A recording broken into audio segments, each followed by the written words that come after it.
여러분 안녕하십니까, 박상규입니다. 새해 첫 국무회의에서 지방의 홍보 공무원이 정부가 추구하는 혁신의 대표적 사례로 칭찬을 받았습니다. 한방의 난임 치료비를 정부가 지원하고 야간과 휴일에도 어린이 환자를 치료하는 법안. 그런 법안들이 국회를 최종 통과했는데요. 자세히 소개해드리겠습니다. 작년부터 시작된 북한의 김주의 띄우기가 새해 들어 강도를 더해가고 있습니다. 40살을 맞아 4대 세습 체제를 굳히려는 김정은의 속내를 집중 분석해드리겠습니다. 먼저 이진곤 전 국민일보 주필, 양지민 변호사와 함께 말씀 나누겠습니다. 어서 오세요. 안녕하세요. 네. 안녕하십니까. 네. 윤석열 대통령이 새해 첫 국무회의를 9일 주재했습니다. 이 자리에서 예상치 못했던 뜻밖의 한 인물이 언급이 됐는데 직접 들어보시죠. 충주시의 홍보를 맡은 젊은 주무관은 충TV라는 유튜브를 만들어서 참신하고 재미있게 정책 홍보를 해서 구독자가 충주 인구의 2배를 넘어섰다고 합니다. 이러한 혁신이 필요한 것입니다. 정책이 현장에서 잘 작동하고 국민들께서 변화를 체감하실 수 있도록 끝까지 책임지는 자세를 가져주시기 바랍니다. 네, 국무총리를 비롯해 장관, 국무위원들이 모두 모인 자리에서 대통령이 6급 지방공무원의 이른바 유튜브 시정 홍보를 혁신의 대표적인 사례로 상세하게 언급을 했습니다. 이주필께서 기자 생활을 시작하신 게 반세기가 가까워 오는데 이런 일을 보신 적 있어요? 그 본래 국무회의라는 데는 대통령이 주재하고 장관들이 참여하지 않습니까? 그러니까 아주 엄숙한 자리죠. 거기서는 주로 이제 국정의 주요 방향이라든지 여기에 대해서 논의하고 대통령이 국정 과제 현황 이걸 또 그 점검하고 이런 자리니까 거기서 지방의 6급 공무원에 대해서 이야기할 그런 계제도 안 될 뿐더러 그런 예가 없었죠. 네. 그런데 이번에 탁 찍어서 바로 그 사람을 찍어서 저렇게 이야기했다는 데서는 아주 놀라운 그런 국무회의의 변화다 뭐 이렇게 말할 수가 있겠네요. 네, 아무리 좋은 정책이라도 국민들이 모르면 없는 것이나 다름이 없다. 어떻게 정책을 홍보해야 할지 철저하게 국민 입장에서 고민해야 한다. 자, 이런 말은 어떻게 들으셨어요? 그러니까요. 이게 뭐냐면 아무리 우리가 좋은 정책을 만들어놔도 그 국민한테 안전해지면 소용없잖아요. 그게 이제 우리가 소통이 강조되는 이유도 거기 있고. 그런데 옛날에 이제 금이 야행이란 말이 있어요. 아, 비단 옷 입고 밤길을 간다. 그 아마 내가 비단 옷 입고 있으면 뭐해요? 아무도 못 알아주는데 그런 네. 마찬가지로 이 소통이 얼마나 중요하다 이것을 대통령도 아마 대통령을 하면서 나는 이렇게 애를 쓰는데 국민들은 이걸 왜 못 알아주느냐 하는 데 대해서 굉장히 갑갑한 생각이 들었을 겁니다. 근데 가만 보니까 김선태 주무관 하는 거 보니까 본래 관에서 하는 거 설명하거나 무슨 보고하는 거나 국민들 별로 관심이 없거든요. 네. 아, 또 그런 이야기냐 이러는데 아니 국민들이 스스로 찾아서 보잖아요. 그 정도로 재미가 있으니까. 그다음에 피부에 팍팍 와 닿는 그런 이야기거든요. 예. 그러니까 그런 점에서 보면 대통령도 저거다. 저렇게 국민들이 직접 정부 채널을 틀어서 듣거나 이렇게 할 수 있는 그런 방법으로 그런 분위기로 돌아가자 이런 생각을 한 것 같습니다. 이진곤 주필께서 말씀하신 금의 야행. 내가 비단 옷을 차려입고 뭐 밤길을 간들 깜깜한데 누가 알아보겠느냐. 수천 년 전부터 이런 비유가 있었다고 하니까 그 점을 또 비유해 주셨습니다. 이 방송에서도 여러 번 소개한 적이 있었습니다.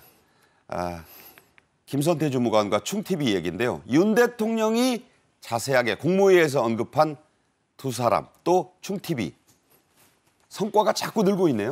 맞습니다. 이 충TV 같은 경우에는요, 2019년에 개설이 됐고요. 충주시 공식 홍보 유튜브입니다. 그런데 실제로 이 페이지에 들어가서 보시면요, 뭔가 이렇게 공식적인 유튜브의 느낌이 나는 것이 아니고 뭔가 예능 프로그램이라든지 이렇게 개그 소재를 활용한 그런 유튜브 채널 아닌가라는 생각이 들 정도로 굉장히 재밌는 콘텐츠들이 많거든요. 조회수가 1000만에 육박하는 상황이다라고 하고요. 지금 950만 회 된다고요? 맞습니다. 구독자가요 55만 6천여 명입니다. 웬만한 유명인들도 구독자가 여기에 못 미치는 경우가 많은 것 같은데 이렇게 충주를 홍보하고자 하는 만든 유튜브 채널이 이렇게 55만이 넘는 구독자를 확보했다는 것이 굉장히 좀 고무적인 상황으로 보입니다. 그러니까 충주 인구가 21만이 안 되는데 맞습니다. 다 들고도 3배 가까이 와요? 그렇죠. 그러니까 충주시의 인구보다 사실은 훨씬 더 많은 숫자잖아요. 충주에 거주하지 않는 대한민국 여러 국민들도 이 충TV가 너무 재밌다 보니까 이렇게 구독을 하고 있는 것으로 보이고요. 김선태 주무관이 직접 촬영도 하고요. 본인이 기획도 하고요. 편집까지 한다고 합니다. 여기 저 검은 선글라스 쓰고 지금 저렇게 연기도 합니다. 네. 네, 저렇게 혼자서 출연도 하고 스토리도 짜고 모든 걸 정말 다 혼자서 하는데요. 먹방도 하죠. 맞습니다. 네. 먹방도 하고요. 5년 만에 지자체 유튜브 통상 구독자 1위를 달성했다고 하고요. 2016년에 김주무관이 9급으로 처음 입직을 했습니다. 그런데 7년 만에 6급으로 정말 초고속 파격 승진을 했다고 합니다. 보통 분들은 그 기간이 한 15년 돼야 된다고. 맞습니다. 이것도 한 절반으로 줄인 사례죠. 네. 그러다 보니까 뭐 유튜브 홍보 좀 했다고 그렇게 파격 인사하느냐는 좋지 않은 댓글도 달리고 있다. 그 해명도 많이 또 하는 좋은 글도 있다. 화제가 지금 대단히 또 되고 있다는 얘기입니다. 윤석열 대통령이 그렇게 한 뒤에 이어서 행동하는 정부를 강력하게 주문했습니다. 어떤 얘기인지 직접 들어보시죠. 이제 속도를 더욱 높여서 새해를 대한민국 재도약의 전환점으로 만들어야 합니다. 모든 부처가 국민 앞에서 벽을 허물고 원팀이 되어 신속하고 확실하게 과제들을 해결해 나가기 바랍니다. 국민의 삶에 진정한 변화를 만들어낼 수 있도록 모든 역량을 쏟아주시기 당부합니다. 방금 들으신 대로 윤 대통령은 빠른 속도, 벽을 허물라, 그리고 하나의 팀, 원팀을 강조했습니다. 이 단어는 계속해서 나오는데 자 구체적으로 어떻게 하라는 주문인가요? 그러니까 요즘 보면 대학도 마찬가지입니다. 그 학문의 융합이라고 그러지 않았습니까? 네. 이 정부 조직도 융합이 중요합니다. 이 지금은 그동안의 우리 정부의 조직들은 보면 뭐 관청 조직도 그렇고 사실 일반 조직도 그런데 조직 중심의 그런 문화죠. 그런데 네. 이것이 과제 중심으로 돌려야 된다. 그 과제 중심으로 돌리면 한 조직은 전문성은 있지만 그러나 이 광범위하게 모든 문제를 관할하거나 하지 못하잖아요. 예, 그러니까 예. 그렇다고 김선태 주무관이 이야기하는 것 보니까 이제 민원인으로 전화를 해가지고 이 민원을 이야기하니까 그거는 담당자 바꿔줄게요. 옆에 가니까 요거는 나하고 다릅니다. 다른 담당자 바꿔줄게요. 하루 종일 전화가 도는 거예요. 전화라가 계속 뺑뺑이를 돌죠. 예, 그러니까 그걸 만약에 융합적인 그런 생각으로 했다면 해결될 것 아니겠습니까? 그런 식으로 이 사실은 벽 허물기 또 칸막이 치우기 이거는 오래전부터 과제가 되어 왔었는데 그러면서도 사실은 이게 조직 이 문화가 너무 뿌리 깊게 박혀가지고 이제까지도 계속 그런 구시대적 양태가 계속되어 왔는데 대통령이 직접 나서가지고 이렇게 주문을 하고 또 독려를 하고 이렇게 하니까 이걸 빨리 좀 그런 조직 중심의 문화에서 좀 벗어나야 되겠다. 국민들도 다 그렇게 생각할 겁니다. 예. 비유가 어떨런지 모르겠습니다만 제가 30년 전에 사건 기자할 때 한강에 뭔가 유기물이 떠내려오면 이쪽 순찰하던 경찰이 보고요. 장대로 밀어낸다는 말이 있었거든요. 그래서 그쪽 경찰에 전화를 하는 거예요. 거기 떠내려왔는데 신고하는 것처럼. 자, 이렇게까지는 극단적이지 않지만 벽이 많았죠, 우리 조직이? 아니, 현실적으로도 그러죠. 그렇게 난 부유물이 떠내려갔다? 그러면 그것을 이거 경찰 소관이 아니라 이건 보건부 소관입니다. 이렇게 하거나 계속 부처 간에도 미루고 그 부처는 또 뭐냐면 자기 성과주의가 있잖아요. 네. 이걸 우리 걸로 우리 성과를 내야 된다. 좋은 건 좀 땡겨와요. 그다음 이 머리가 아픈 거는 다른 데 밀어버리죠. 이런 식으로 되니까 국민들을 볼 때는 기대했던 것은 그 하세월이에요. 안 풀리죠. 가면 계속 핑계만 있고. 그런 점을 대통령이 이제 지적했으니까 좀 다들 좀 분발해야 되겠습니다. 네. 칸막이를 허물라고 얘기한 게 벌써 여러 차례인데 어디까지 그 칸막이가 남아 있는지 한번 이제 저희도 지켜보겠습니다. 자, 이런 맥락에서 윤 대통령은 국민들의 호응도가 높은 정부의 새 정책들을 직접 소개했습니다. 함께 들어보시죠. 약자를 더 두텁게 보호하기 위해 생계급여 대상과 지원금이 늘었고 부모급여도 100만 원으로 인상되었습니다. 늘봄 학교도 1학기에 2,000개 초등학교, 2학기에는 전국의 모든 초등학교로 확대됩니다. 정책이 현장에서 잘 작동하고 국민들께서 변화를 체감하실 수 있도록 끝까지 책임지는 자세를 가져주시기 바랍니다. 여러분이 은행이나 금융권에서 대출 받을 때 가장 싫어하는 단어 중에 하나가 지점 방문이죠. 지점을 직접 방문해 주셔야 된다. 그런데 요즘은요, 휴대전화 앱으로 이걸 변경할 수 있게 됐습니다. 이런 것들을 이제 윤 대통령이 소개했는데 그 밖에 또 어떤 것들이 있습니까? 네, 말씀해 주신 것처럼 이렇게 온라인 원스톱 대환대출 인프라 이용 대상을 이제 확대를 하는 내용부터 소개를 좀 해드려 볼게요. 스마트폰만으로 대출을 갈아탈 수 있는 건데요. 기존에는 이 신용대출에 대해서만 가능했습니다. 그런데 이것을 이제 주택담보대출과 전세대출까지 그 범위를 확대해서요. 네. 말씀해 주신 것처럼 더 이상 지점 방문 없이 그러니까. 이렇게 스마트폰으로 간편하게 이제 해결을 할 수 있게 됐습니다. 그리고요, 또 부모급여 확대도 눈에 띄는데요. 부모급여 지원금을 기존 영세아동 월 70만 원, 그리고 한 살의 경우에는 월 35만 원이 이제 지급이 됐었거든요. 네. 이 금액을 늘렸습니다. 영세아동의 경우에는 월 100만 원, 한 살의 경우에는 50만 원으로 이렇게 액수를 좀 상향 조정을 했고요. 네네. 그리고 긴급복지지원 생계지원금도 인상이 됩니다. 이렇게 긴급복지지원 생계지원금이라는 것은요, 내가 갑작스럽게 부상을 당해서 굉장히 생계가 곤란해진다라든지 이런 경우에 신속하게 사실은 만약에 금전이 필요하게 될 때 정부에서 지원을 해주는 것인데요.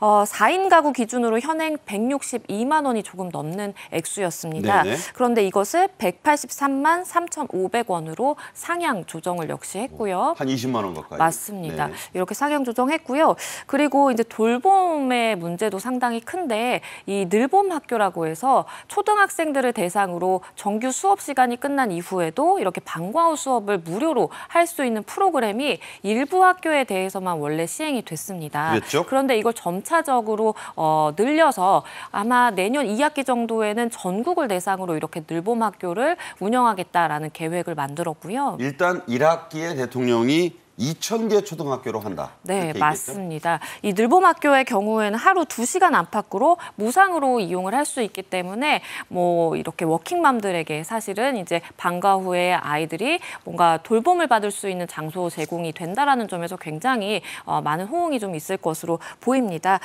그리고 이 GTX 같은 경우에요. 네. 올해 3월 30일 개통을 목표로 지금 잡고 있습니다. GTX A죠. 네, GTX A인데요. 지금 시운전을 하고 있는 상태예요. 그런데 모든 것이 이제 점검이 완료가 되면 동탄에서 수서역까지 19분 만에 갈 수가 있습니다. 동탄에서 수서까지 20분이 안 걸리네요. 맞습니다. 네. 20분이 안 걸리고요. 이거는 만약에 이제 버스를 타면 한 70분 가량 빨라지는 것이기 때문에 많은 이제 통근 직장인들에게 굉장히 희소식으로 거의 느껴집니다. 영화 한 편 보는 시간이 줄어드는 맞습니다. 거예요. 네. 자, 이런 현장 행정을 대통령이 직접 강조했습니다. 아까도 말씀드린 건 이 부처간 칸막이 허물어라. 오죽 이게 칸막이가 많았으면 대통령이 벌써 몇 번째 얘기합니다. 윤 대통령은 한덕수 국무총리와의 올해 첫 주례 회동에 이어서 새해 첫 국무회의에서도 이 점을 거듭 강조했습니다. 핵심 와드라고 할 수 있겠죠. 직접 보겠습니다. 모든 부처가 국민 앞에서 벽을 허물고 원팀이 되어 신속하고 확실하게 과제들을 해결해 나가기 바랍니다. 무엇보다 2024년 새해를 민생 회복의 해로 만들어야 합니다. 대통령이 새해 들어 같은 말을 2번이나, 한 번은 총리와의 단독 회의에 동해서, 그리고 장관들 다 모은 이 국무회의에서 한 것은 매우 이례적입니다. 한 총리에게 구체적인 방법까지 제시했는데요. 자, 어떤 얘기를 했는지 저희가 그래픽으로 정리했습니다. 자, 올해는 과제를 중심으로 아까 이주필 말씀하신 부처 간 칸막이를 허물고 협력을 활성화할 수 있도록, 자, 방법, 인사교류, 예산 지원 등 구체적인 장치를 마련해라. 자, 어떻게 하라는 겁니까? 그러니까요. 이 협업, 부처 간 협업이 되려면 우선 제일 중요한 것이 부처 이기주의가 없어야죠. 장관들이 야 이건 내 일이니까 내가 여기서 성과를 내야 되겠다, 빛을 봐야 되겠다든지 이런 게 없이 국가 과제다. 이거는 우리는 각 그 소관 부처의 장관이지만 그러나 전체적으로 국가를 운영해가는 국무위원 아닙니까? 대한민국의 국무위원이죠. 예, 국무위원으로서 원팀이 돼서 어떤 과제, 국가의 중요한 과제를 같이 해결해 나가는 그런 노력을 기울여야 된다. 그런 점에서 이제 특히 중요한 게 뭐겠습니까? 인사하고 예산이 지원되지 않으면 결국 사람하고 돈이죠. 그렇죠. 그러니까 그런 게 있고 또 하나는 뭐냐면 빚 보는 부처가 따로 있고 물 먹는 부처. 네, 물 먹는 부처다. 이런 식의 인식을 계속 갖고 가는 한 공무원들부터가 그렇지 않겠습니까? 난 거기 가기 싫어. 난 여기 있어야 돼. 뭐 좌천이란 말이 나오고, 그러니까요. 유배란 말이 나오죠. 예, 그래서 바로 이런 것을 이 조직 문화, 그 정부의 각 부처의 이 오래된 이런 문화를 윤 대통령이 앞장서서 좀 지금 해소하겠다고 또 혁신하겠다고 지금 이렇게 의지를 보이지 않습니까? 이걸 각 이 정부 부처 장관들이 또 총리를 비롯해서 정말 여기에 대해서 그야말로 한 팀이 돼가지고 적극적으로 좀 추진했으면 좋겠는데 네. 아마 그렇게 되리라고 믿습니다. 네. 네. 자, 이제 설에도 저희가 점검해 보고요. 첫 번째 분기에도 한번 점검을 해보겠습니다. 자, 다음 얘기하겠습니다.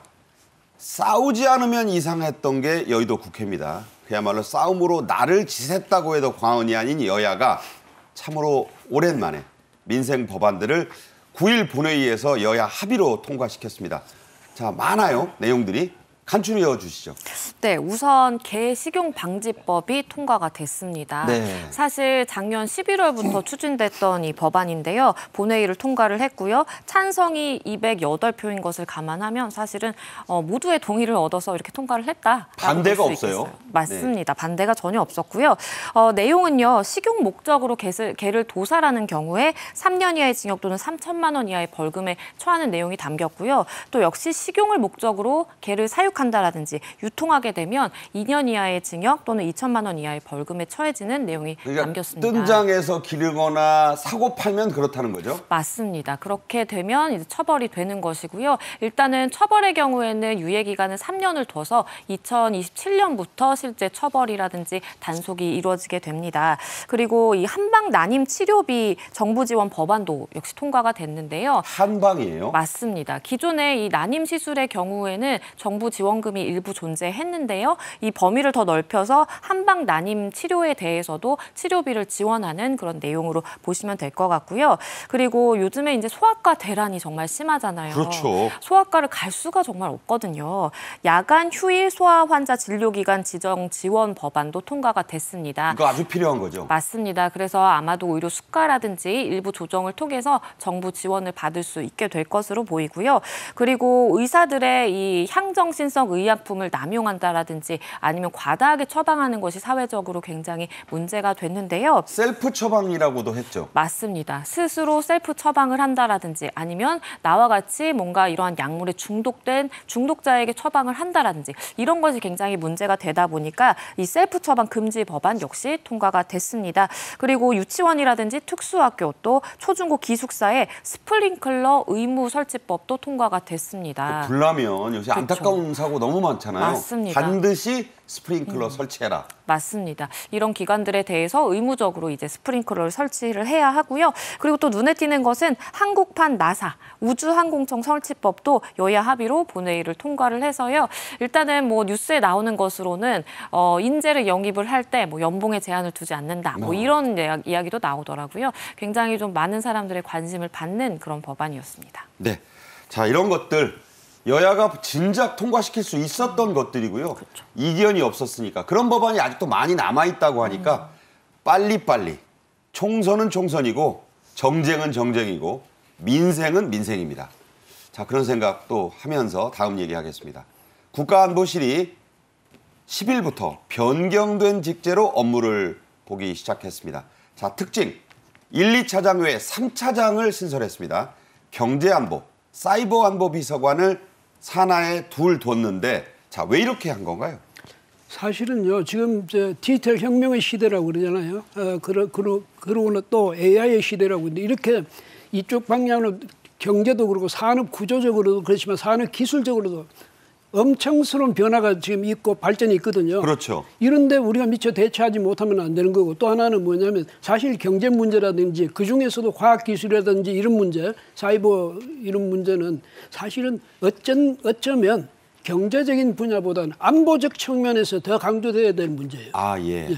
왜냐하면 지금 북한이 걸핏하면 그럽니다만 해킹해가지고 우리 정보 빼가죠. 거기다가 우리 돈 암호화폐도 막 몇천만 원씩 빼가죠. 이런 식이 되니까 이게 사실은 북한뿐 아니라 세계적으로도 지금 이런 점에 있어서는 서로가 엄청스러운 경쟁을 벌이고 있거든요. 네네. 그래서 이 기술 유출이 된다든지 뭐 이런 문제도 있고 하니까 이게 아무리 열심히 해가지고 기술 개발해 놓으면 뭐합니까? 네. 하루아침에 그냥 유출돼 버려요. 그렇죠. 바로 이런 걸 막는 것이 이 굉장히 중요한 그 국가적 과제가 되어 있는데 종전에도 우리가 국정원이 이거 해외 정보 거기에 중점을 둬야 된다 뭐 이런 주장도 있었는데 네네. 그게 바로 이런 것 때문 아니겠습니까? 경제적으로 우리 국익을 지켜야 되는 것, 우리 기술을 지켜야 되는 것 이런 점에서 보면 이 3차장실을 만들어 가지고 그것을 전담할 수 있는 기구를 둔다는 것은 좀 적절하지만 좀 늦은 것 아닌가 이런 생각이. 만시지탄도 있다. 네, 이런 말씀이네요. 네, 설명 들으셨고요. 다음 얘기 또 하겠습니다. 윤 대통령은 국무회의를 마치고 문화예술인 신년 인사회에 참석했습니다. 현장 모습 함께 보시겠습니다. 네, 2024년 문화예술인 신년 인사회장입니다. 이순재 씨 보이고 있고 이 그림에는 안 나옵니다만 최불암 씨도 지금 뒷모습이었어요. 그리고 뭐 이정재 씨 이제 월드스타 반열에 올랐죠. 예술인 출신인 이정재 씨 모습 보이고 있습니다. 앉아 있는 사람이 송승환 씨 같기도 하고요. 이런 문화예술계 유명 인사들이 다수 참석했고 저 뒤에 대통령이 좀 무대로 올라와 보시라 그래서 올라갔더니 노래를 하나 하라는 겁니다. 제가 그 학창 시절에 좋아하던 그 아메리칸 파이를 한 소절을 했는데 나중에 한국에 돌아와서 보니까 미국 국민들이 우리나라를 좋아하고 호감을 갖게 된 것이 그 많은 엄청난 행사보다 그 노래 한 소절이 훨씬 컸다는 걸 알았습니다. 네, 윤 대통령 이 얘기한 끝에 한 재미동포 얘기를 인용했습니다. 미국인 이웃이 애플파이를 만들어서 현관 앞에 노크를 하더라. 그래서 나가봤더니 당신 나라 대통령이 아메리칸 파이를 불러줘서 너무 기분이 좋아 이 파이를 만들어 왔다. 이런 얘기까지 소개를 했습니다. 그러면서 문화의 힘을 강조했는데요. 이런 얘기도 했습니다. 나의 마음의 양식은 여러분들이, 문화예술인 여러분들이 만들어 놓은 인프라를 갖고 성장하고 만들어진 것 같다. 자, 이게 화제가 또 됐어요. 맞습니다. 말씀해 주신 것처럼 이렇게 내 마음의 양식은 문화예술인들의 덕분이다라는 이제 취지로 이야기를 하다 보니까 현장에서도 굉장히 좀 화답을 받은 것 같고요. 문화예술인 신년 인사회에 2년 연속으로 윤 대통령이 참석을 한 자리였습니다. 그러면서 이 아메리칸 파이, 문화의 힘, 외교에서 큰 힘을 발휘하는 것 같다. 굉장히 좀 실감을 한다라는 이야기도 전했고요. 이 행사에는 보신 것처럼 뭐 이순재 씨, 최불암 씨, 이정재 씨, 문화예술인 150여 명이 참석한 자리였고요. 예술의 전당 콘서트홀에서 열린 신년음악회에도 윤 대통령이 참석을 했습니다. 그리고 공연이 끝나고 이렇게 무대에 올라서 이 출연자들을 이렇게 격려하는 그런 모습도 보였습니다. 지금 양지미 변호사 말씀한 대로 윤 대통령은 국가유공자, 그 유족, 다문화가족, 한부모 가정, 장애아동, 청소년 등이 두루 초청된 신년음악회에도 참석을 했습니다. 역시 그 모습 함께 현장 모습으로 보겠습니다. 네, 국민과 함께하는 2024 신년 음악회 역시 유인촌 장관의 안내로 상당히 많이 오셨네요. 무대 위에는 관현악단이 있습니다. 참석자들과 지금 악수를 나누는 모습이고요. 무대 위에 올라가서 일일이 또 연주한 분들하고도 악수도 나눴습니다. 자, 윤 대통령은 세계를 휩쓰는 K 콘텐츠의 성공 비결은 정부가 지원은 하되 일절 관여하고 개입하지 않았기 때문이라고 했습니다. 자, 이 얘기가 또 많이 회자가 됐는데 어떻게 들으셨어요? 그러니까 이 문화에도 지원의 필요성은 많습니다. 예? 정부가 많이 지원해야 되죠. 그런데 간섭의 필요성은 전혀 없습니다. 네. 문화라는 게 그런 거거든요. 자생적으로 생겨나서 하는 거지 그것을 뭐 정부가 문화를 새로 만들어서 뭐 전파한다든가 이런 건 아니잖아요. 그런 점에서 정부는 추임새만 잘하면 된다. 아, 추임새. 예. 그러니까 저 얘기가 하버드 학생이 그런 질문을 하더라는 걸 소개하면서 한 말이거든요. 예. 그러니까 대통령은 대통령으로서는 정말 이 인식을 이제 잘하고 있는 거예요. 왜냐하면 역대 정부가 보면 괜히 문화에 거기 개입해가지고 알지도 못하면서 개입해가지고 자꾸 그걸 다스리려고 하는 바람에 네. 사회적 국가적 갈등을 빚었거든요. 이런 점에서 이 문화의 자생적 자발적 그런 발전을 정부가 뒤에서 추임새만 잘 넣어주고 간섭은 안 한다는 대통령의 그 인식은 정말 바람직하다 이런 생각이 들고 아까도 말씀 나왔습니다만 아메리칸 파이 노래 그냥 불렀잖아요. 네. 불렀는데 그것이 무슨 의도해서 그런 건 아니지만 윤 대통령이 미국 의회에서 영어로 연설했던 것만큼 어쩌면 그 정도의 그 효과를 낼 수 있었고 양국 국민들 간의 이 친애의 정이라든가 정감이라든지 이런 게 생겨나는데 그 의도하지는 않았겠지만 저절로 생겨난 것 아니겠습니까? 네. 그런 차원에서는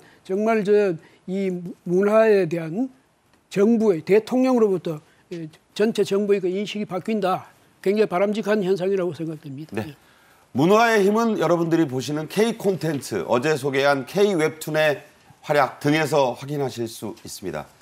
문화는 때로 그 어떤 총칼, 원자폭탄보다도 위력을 발휘할 때가 많습니다. 이진곤 전 국민일보 주필, 양지민 변호사와의 말씀은 여기서 줄이겠습니다. 잘 들었습니다. 감사합니다. 고맙습니다. 이어서 북한은 지금 코너로 가겠습니다. 북한 매체들이 새해 들어서 김주호의 행보부터 세세한 옷차림새까지 사흘이 멀다 하고 보도하고 있습니다. 우리 국정원은 베일에 쌓여있는 김정은의 아들 얘기 같은 북한의 4대 세습 문제도 공식적인 논의의 도마에 올려놓기 시작했는데요. 먼저 영상으로 보겠습니다.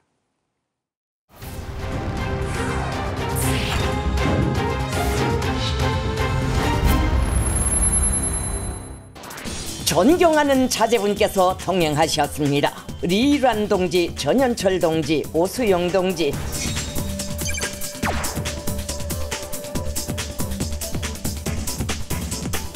(1월 5일) 현지 지도부터 그 동행 사실을 다른 간부들에 앞서서 별도로 소개하고 있는 특징은 있습니다.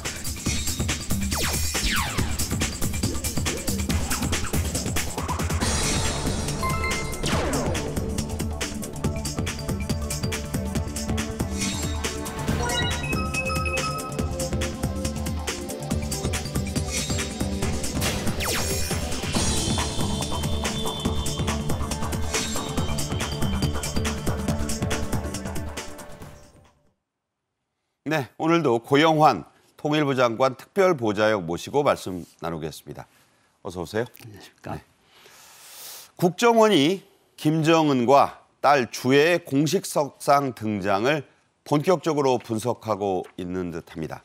새해 들어서 열흘간 세 번째 보도가 북한에서 나왔는데 뭐 많이 한다고는 하지만 굉장히 지금 집중되고 있어요.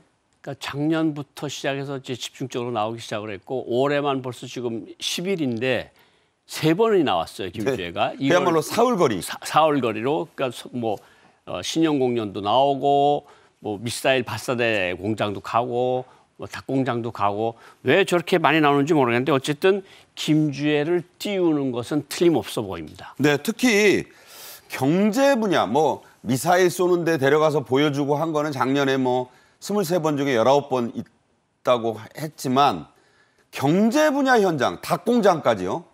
여기에 3번 중에 2번 데리고 갔다는 것이 의미가 좀 크다는 얘기 있는데 어떻게 보세요? 뭐 지난해 1년 동안은 한 번만 딱 갔거든요. 근데 올해 지금 벽두에 지금 새 우리 말하면 양계장입니다. 닭공장이라는 게 양계장인데 양계장을 저렇게 데려가서 저렇게 비슷한 옷에 이슬 입고 지금 만족하게 이제 쳐다보고 있는 모습이 나오는데 아 김주의 띄우기가 보통 수준을 넘어서고 있구나 이런 것들을 느낄 수 있었습니다. 그러니까 지도자의 민생 현장 요새 북한 식량난 얘기도 계속 나오는데 네. 그 지도자는 민생을 챙기는 어버이다. 이게 지금 북한의 컨셉 아니에요? 그렇죠. 그러니까 뭐 나는 이제 미사일을 만들어 놨으니까 이제 뭐 인민 생활을 챙기겠다 하는 거로 해서 이제 가장 중요한 게 이제 고기 단백질이니까 아마 저 양계장을 찾은 것 같은데 어쨌든 저기에 김주애를 데려가는데 정말 앵커께서 말씀하신 것처럼 23회 작년도에 다녔는데 19번이 군 행사 관련 행사거든요. 그러니까요. 그런데 이렇게 경제 분야까지 나온 걸 보면 아 이게 점점 후계자 모습을 갖춰가고 있구나 이런 생각이 들었습니다. 네, 후계자 수업이다. 네. 이렇게 보시는 거죠. 자, 이제 김주애도 11살이 된다고 볼 수 있는데 여자 어린이이죠. 그런데 급격한 복장 변화가 눈에 띕니다. 어린이들이 입는 하얀 패딩으로 시작했거든요. 왼쪽에 보면 2022년 첫 등장할 때 그러던 것이 자 이제 성인스러운 정장 재킷으로 바뀌었고요. 그게 이제 한 1년 뒤에 바뀝니다. 그러더니 불과 넉 달 만에 가죽 재킷 난데없이 네. 검은 선글라스 아버지보다도 중앙에 센터에 세우는 모습이 나오더니 올해 1월 7일에는 저게 이제 모피라는 거잖아요. 네. 모피 재킷 저거 하고 굽이 높은 하이힐을 신었습니다. 이걸 어떻게 봐야 될까요? 사실은 2022년 11월 18일 나올 때는 아이 모습 그대로 그냥 9살 난 아이 모습으로 그렇게 아동 옷을 입고 나오는데 이제 작년부터 점차적으로 올라오다가 결국은 김정은과 같은 톤의 가죽 재킷을 입고 네. 선글라스를 썼는데 김정은보다 프레임의 가운데에 들어와 있어요. 그러니까요. 그렇게 들어와 있고 지금 뭐 엊그제 나온 데 보면 하이힐을 신어가지고 김정은과 이제 키 높이를 같이 하려고 하는. 원래는 저 단화 신었을 때는 그래도 아버지보다 머리 하나 정도 차이가 났는데 그렇죠. 하이힐을 신겨놓으니까 이제 훅 올라가는 거죠. 훅 올라가고 엄마 키만큼 커진 거죠. 그걸 보면 아, 저 사람들이 왜 저렇게 신경을 쓰고 신문 보도에 아니면 사진들에 저렇게 중앙에 배치하고 저런 모습들을 하는 걸 보면 아, 이건 분명히 후계자 확정은 안 됐지만 네. 후계자 반열엔 올라섰다 이렇게 분석이 가능할 것 같습니다. 그러니까 김주애가 네. 엄마인 리설주를 대신하는 뭐 영어하고 일본말 표현입니다만 퍼스트 레이디 코스프레다. 예. 그러니까 좋은 말은 아니에요. 그러니까 흉내를 낸다는 건데 예. 그것이 북한 주민들에게는 어떻게 받아들여질까요? 처음에 이설주하고 같이 나왔을 때는 북한 주민들이 약간 좀 긍정적인 반응을 보였어요. 왜냐하면 아버지가 하도 부인을 보이지 않고 몇십 년을 통치를 했으니까. 그런데 그때는 좀 괜찮았던데 딸 데리고 나왔을 때도 약간 좀 괜찮다 이런 생각이 들었는데 너무 자주 데리고 나오고 너무 영양 상태도 좋고 너무 좋은 옷을 입고 이러니까 사람들 속에서 뭐냐 저 사람만 아이가 있는 거냐 우리 아이들은 뭐냐 이런 식으로 좀 돌아가고 있는데 지금 딱 영상만 보면 퍼스트 레이디예요. 그러니까 이설주가 오히려 옆으로 빠지고 잘 안 보여요. 잘 안 보이고 중앙에 놓지도 않고 김주애와 김정은을 같이 가운데 놓는 거 보면 아 저거는 틀림없이 의도가 있다 이렇게 볼 수 있을 것 같습니다. 네, 호칭 변화도 눈길을 끌고 있습니다. 존경하는 자제분은 계속 쓰는 말이고 조선의 샛별 여장군 등의 그야말로 극존칭을 쓰고 있습니다. 호칭 순서가 중요한데 거의 김정은 바로 다음인데 자 이런 경우는 정치적 의미를 담는 거잖아요. 그렇죠. 처음에 나왔을 때는 사랑하는 자제분이라 그랬다가 존귀하신 자제분으로 했다 이제 존경하는 자제분으로 바뀌었고요. 사실은 이 노동신문이나 이런 중앙 방송에 나오는 것을 보면 뭐 김정은 원수님께서 나오셨다. 그리고 존경하는 자제분이 나오셨다. 함께 하셨다. 함께 하셨다. 이렇게 한 줄을 떼서 따로 말을 해요. 그리고 그 뒤에 뭐 오일환 등 뭐 당중의 간부들이 나왔다. 네. 이런 식으로 하는 거 보면 저 그림만 봐서는 거의 100% 후계자라고 할 수 있습니다. 아, 그러니까 그런 분석이 가능하군요. 네네. 김정은도 처음 등장할 때는 이렇게 파격적이진 않았잖아요. 그렇죠. 김정은도 뭐 처음에는 뭐 청년 대장 이 정도로 나왔고 존경한이라는 말도 못 썼었어요. 그냥 당중앙회 군사위원회 부위원장 김정은 동지가 참석하셨다. 이런 식으로 했는데 네네. 이것보다는 훨씬 더 수준이 올라갔다고 볼 수 있는 거죠. 네, 엄마도 고모도 내각 총리도 제치고 있다 지금 호칭은. 그렇죠. 호칭에서 엄마도 제치고 있다. 고모는 물론 일찌감치 제쳤다. 제쳤다. 이렇게 네. 볼 수 있는 거죠. 그렇게 볼 수 있군요. 국정원은 지난 2010년에 남아용 사치 유아용 물품들을 잔뜩 수입했고 3년 뒤인 2013년에는 그때가 이제 김주애가 태어나던 해로 추정되는 그 해인데 여아용 물품을 또 대량 수입했다. 이건요. 미국 정보당국도 다 확인을 함께 크로스 체크한 겁니다. 그렇다고 최근 국정원이 밝혔는데 주애에게 3살 오빠가 있다는 것으로 추정된다는 분석도 나오고 있어요. 이에 대한 그 아들로 추정되는 자식에 대한 첫 발표 7년 전에 처음 나왔죠? 2015년도에 이제 국정원이 발표를 했는데 사실 국정원이 여러 가지 방법으로 정보를 체크를 합니다. 네. 체크를 하는데 이제 예를 들어서 고가의 명품들이 어떤 외교관들이 손을 거쳐서 북한에 발송된다는 것은 이것은 로얄 패밀리밖에 없거든요. 네. 그러니까 2010년경에는 분명히 장난감도 그렇고 옷 색깔도 주로 남자용 색깔의 옷이 들어갔고 그거 다 확인한대요. 다 확인합니다. 네. 그리고 2013년도에는 김주애가 태어났다고 해는 여자용 그러니까 뭐 핑크빛이든가 뭐 바비 인형이든가 이런 것들이 중점적으로 들어가는 걸 보고 이런 것들을 근데 그런 일을 하는 사람들이 특정돼 있어요. 네. 나와서 보통 외교관들도 그런 게 하는 건 아니고 나와서 서기실 쪽에서 일하는 사람들이 나와서 사가는 아주 가격을 물어보지도 않고 딱 좋은 것들을 정의 포장해서 평양으로 나르는 거 보면 아 이건 뭔가 분명히 로얄 패밀리에게 자식이 생겼다는 것을 체크를 하고 우리만 체크하는 게 아니라 다른 외국 정보기관들도 체크를 하는 거거든요. 중국, 미국 다 체크하죠. 다 체크하는 거죠. 그러니까 네. 이게 2010년생이 하나 있고 2013년생이 있었고 그리고 2017년에 2월 달에 또 한 명이 자녀가 태어났다. 성별은 지금 확인이 안 되고 있어요. 확인이 안 되고 있습니다. 네. 네. 자, 그렇게 볼 수 있습니다. 이 김정은의 아들로 추정되는 자식에 대한 얘기에는 3가지 설이 있습니다. 먼저 안전과 보안을 위해 철저하게 베일에 가려놨다는 설. 그리고 두 번째로 이 자식의 심신에 뭔가 문제가 있어서 공개하지 못하고 있다는 설. 끝으로 리설주의 소생이 아니라 누군가의 소생인데 뭐 여러 얘기 나옵니다. 현송월 자식이란 얘기도 있고 그래서 숨기고 있다는 설. 자, 고특보께서는 어떻게 보세요? 사실 지금 아들을 데리고 나오면 그거는 100% 후계자거든요. 그러면 김정은의 쏠려있던 권력의 중심이 아들한테로 쏠립니다. 그건 완전 세자가 되는군요. 완전히 왕세자가 되는 거죠. 네. 뭐 봉건국가니까 그 나라는.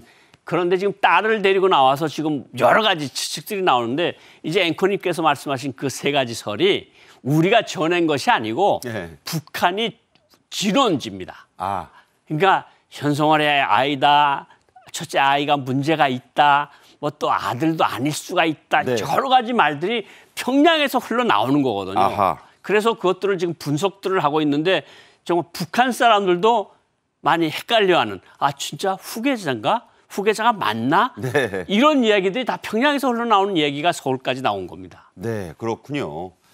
제가 그러니까 그 평양 소식을 분석해서 말씀을 드린 게 되는군요. 네. 여기서 나오는 또 다른 분석이 있습니다. 김정은의 측근 중 측근, 그의 여인이라고까지 불리는 뭐 확인된 건 아닙니다. 현송월이 지난 2012년에 무대에 올라서 즉석 인터뷰를 했는데 내 뱃속에 아이가 자라고 있다. 그런데 딸인 것 같다. 이런 얘기를 직접 언급했었어요. 자, 이 아이가 누군가 어떤 남자의 자식이 아니라 바로 로얄 패밀리의 자식이라는 얘기가 그때 나온 거죠. 그때 왜 그런 얘기가 나왔는가 하면 북한 정권이 세워져서 1호 행사, 그러니까 김일성, 김정일, 김정은이가 참가하는 행사에 임신한 여성이 나온 적이 한 번도 없거든요. 그런가요? 그런데 김정은이 참가하는 공연에 그 아나운서가 앵커 유명한 현성월 동무가 나와서 노래를 부르겠습니다. 그러니까 나왔어요. 나왔는데 제가 산원에 가서 물어보니까 저는 아들을 낳고 싶은데 유감스럽게도 딸이라고 합니다. 하면서 준마처녀라는 노래를 불러요. 그렇죠. 예. 네.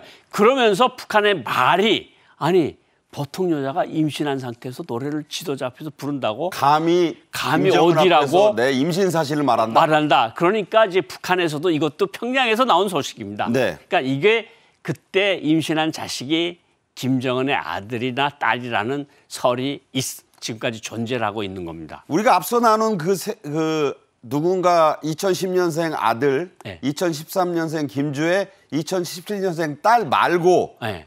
다른 존재가 되잖아요. 그렇죠. 이 2012년생 여아는. 네. 다른 존재가 되는데 이제 그때 맞춰서 이게 임신을 하니까 미리 그때 옷을 가지고 들어간 게 아니냐. 그러니까 네.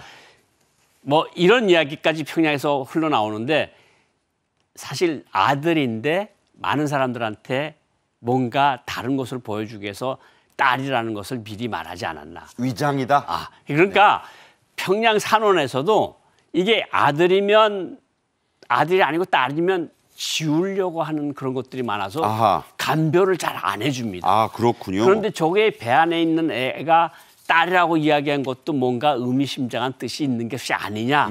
그런 이야기들이 계속해서 들려오는 거거든요. 네. 정말 알 수가 없네요. 네, 알 수가 확인을 할 때까지는 네. 미스터리 국가입니다. 국정원 등 일부 대북 정보 전문가들이 제기하는 이 김정은의 장남으로 추정되는 자식의 건강 이상설 끊임없이 나오는데 근거가 얼마나 있다고 보세요? 사실은 북한에서 여성 지도자가 되는 건 사실 불가능하거든요. 왜냐하면 김씨 조선이 6대, 7대, 8대로 간다 그랬는데 만약 후계자가 또 다른 후계자를 생산하면 송씨가 달라지잖아요. 타성바지가 되는 거죠? 타성바지 그러니까 김씨 조선이 아닌 거잖아요. 뭐 최씨 조선이 되면 안 되잖아요. 박씨 조선도 될 수 있고. 그쪽 입장에서는. 그래서 북한 간부들이 많이 회의적이었는데 요즘은 하도 많이 저렇게 데려나와서 저렇게 군 장성들도 거수경례를 하는 거 보고 북한 간부들도 이거 진짜 이러다 김주혜로 가는 것이 아니냐. 그러면 아들이 있는데 아들이 못 나오는 이유가 뭐냐. 네. 그러니까 그 아들한테 뭔가 문제가 있는 것이 아니냐. 심신의 문제가 있는 것이 아니냐. 그래서요. 그래서 공개를 못하는 것이 아니냐. 그런 측면도 하나 있고 하나는 지금 아들을 데리고 나오면 말씀하신 대로 김정은의 권위가 훼손이 되니까 일부러 숨겨둔 거 이 김주혜를 데리고 나오다가 만약 김정은한테 무슨 일이 가까운 시일에 생기면 김주혜로 쭉 가는 거고 네. 뭔가 다른 일이 생기면 아들이 나타날 수도 있다. 이런 추측들이 계속해서 나오고 있는 거예요. 그러니까 우리 사극에도 보면 네. 태종에게 양녕대군 네. 또 인조에게 소현세자가 나왔을 때 네. 급격한 부자가 아닌데도 불구하고 암투가 생기잖아요. 그렇죠. 그런 걸 말씀하시는 거죠. 그렇죠. 네. 자, 이제 김정은도 불혹 40살이 됐습니다. 저도 참 언제 그렇게 나이를 먹었지? 이런 생각이 드는데 이 김정은에게 후계자 얘기가 이렇게 끊임없이 이어지는 이유 중에 하나 역시 그의 꾸준한 건강 이상설 때문이라고 볼 수 있습니다. 뺨에 네. 뾰루지가 생겼는데 계속 커져요. 그게 이제 김일성이가 이전에 이만큼 뭐가 혹이 생겼잖아. 그때는. 혹이 생겼는데 이 뾰루지가 없어지지 않고 러시아 갈 때도 그렇고 지난해 6월달 전원회 때도 그렇고 12월달 전원회도 자, 그리고 계속해서 나와요. 저 사진이 나왔으니까 네. 가슴에 패치를 붙이는 모습이 계속 보이고 있거든요. 그러니까 원래 김정은 집안이 아버지 때부터 김정일 때부터 심장병 가족력이 있잖아요. 그렇죠. 심장병, 혈관 질환, 당뇨병 등 혈관 질환이 많거든요. 지금 패치가 보이고 주사 자리까지 보이는 거 아니에요. 그다음에 저 뾰루지는 저번에 그 우주기지에서 푸틴 만났을 때부터 예. 크기를 계속 재보거든요. 예. 자꾸 커지고 있어요. 자꾸 커지고 있고 이번 전원회 때는 많이 커진 것이 나타나고 있고 그러니까 김정은의 저런 건강 상태 때문에 4대 세습을 계속 강력하게 시사하는 것이 아니냐 이런 말이 나옵니다. 네. 끝으로요. 새 벽두에 인도네시아의 한 언론이 쓴 북한 관련 기사 저희가 컴퓨터 그래픽으로 준비했는데 그 내용 살펴보는 걸로 가겠습니다. 인도네시아의 자카르타 포스트입니다. 전 세계에 언제쯤 좋은 일 할래? 제목이 상당히 공격적이네요. 예, 그렇죠. 그러니까 저 지금 권력에 너무 집착하고 뭐 핵미사일 이런 것 때문에 결국 북한이 망할 거라는 내용을 썼는데 이 인도네시아가 김일성이가 가본 거의 유일한 나라 중에 하나입니다. 3세계 나라 중에. 그때 관계가 좋았잖아요. 관계가 좋았고 인도네시아하고 북한하고 관계는 지금도 괜찮습니다. 네. 그런 나라에서 북한에 다니던 사람이 저렇게 칼럼을 줬는데 칼럼에서 북한 정권을 비판하는 거. 저렇게 자꾸 핵과 미사일 발사를 저렇게 계속 하다가는 결국은 김정은 자신이 패배할 것이라는 것을 아주 심각하게 비판을 한 거거든요. 그러니까 인도네시아 사업가가 젊은 시절에 자기가 북한 체험을 했다 이러면서 이제 쓴 기사에 북한 도발은 표적된 국가들이 몸값을 지불하도록 강요하는 것과 마찬가지다. 또 북한이 원하는 전쟁의 유일한 패자, 지는 사람은 북한 너희들이야 이 소리죠. 그러니까 가슴 아픈 소리를 한 거죠. 친한 나라인데도 불구하고 인도네시아 자카르타 포스트지에 저런 칼럼을 썼다는 것은 이젠 북한하고 친한 나라에서도조차 김정은을 비판하는 논조가 나올 정도로 북한이 한심한 길을 가고 있다 이렇게 볼 수 있습니다. 지하의 김일성이 생각하면 아 옛날이여네요. 예, 그렇죠. 아예 옛날이옵니다. 네, 그렇군요. 고영환 통일부 장관 특보와 말씀 나눴습니다. 오늘도 잘 들었습니다. 고맙습니다. 저희 정책엔 이슈가 준비한 오늘의 소식은 여기까지입니다. 오늘도 시청해 주신 여러분 감사합니다.